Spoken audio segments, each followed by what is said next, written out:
We're talking about the main categories of life and what we can do to future-proof them. It's going to be the same thing with work or career. You always want to be investing in yourself. Anytime that you spend educating yourself about what it is that you do is time well spent. You might say, yeah, but CJ, I'm just a manager of a warehouse. I know all about the parts. I'm with those parts or products, those boxes each and every day. I know all about that. What else am I going to learn? Well, learn about leadership, right? Study leadership of corporate CEOs. You say, what does that have to do with anything? It has everything to do with it. Teach you how to organize, teach you how to meet with people, teach you how to empower the people around you. Learn leadership skills. Learn how to communicate. Because you work in a warehouse, let's just say, with a bunch of blue-collar people. I'm sure the rhetoric and the language there is very colorful. But you need to set yourself apart as a leader. And so you need to learn how to speak well, to speak like a leader speaks. Learn how to write. So that, because you're going to have correspondence, right? Correspondence with customers, employees, management.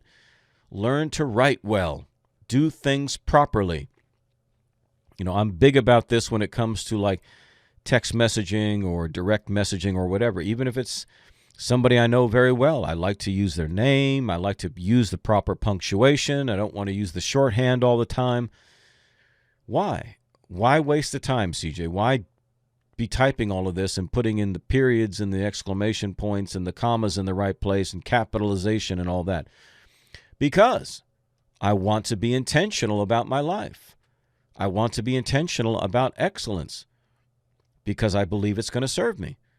Because if the people that I interact with, if they feel like, man, that guy's creative, he solves problems, he's always working, he handles himself well, even when I get messages or emails from him, it's, they're readable, he's polite, he's thankful, he doesn't assume that that my time is his. These are all very simple things that you can do to increase your prowess in the marketplace. People don't do that. And it's a very competitive one. They're saying a recession is on its way. Well, that means the economy tightens, and that means layoffs start. You don't want to be the one who gets selected. You don't want to be on that list. So what are you doing to better ensure that you're not on that list? What are you doing to better ensure that you're not the first person that the boss thinks to cut? What are you doing? If you're an independent entrepreneur, what are you doing to make sure you've got enough customers? Are you out-serving your competition so that people will go to you and not go to your competition when times get tough? You got to go that extra mile. You got to do those extra things. Future-proof your business. Future-proof your career, your job. If your boss and management always sees you putting out that effort.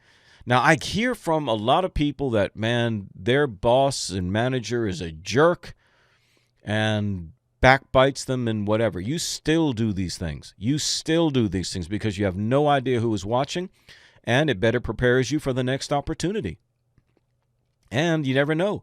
That manager or person may not be there all that long. They may eventually get found out for who and what they are, or they quit or they get canned.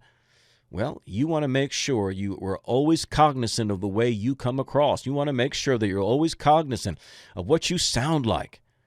What your etiquette is, what your work ethic is, what time you show up, what time you leave, how clean you keep your area. All of these things are things that you want to do to better ensure that you're going to have longevity in that work environment. This is future-proofing your life. And maybe you need to do some things again to get ready for a new job at that same place. Keep moving up to the next level. You can do it. There are things and opportunities that maybe you don't even know about now that will begin to show themselves just by you making these simple changes, just by you learning. And it's just a good habit to get into. It's just a good habit to get into greater self-education. Make a goal, read a book a month, whatever it may be. Just make a goal to keep consuming that information, always learning, always studying. It doesn't necessarily just have to be in your area of work. Again, studying things that are somehow related to it, but always be learning, always be investing, always be improving. Can you dig it? I hope you can.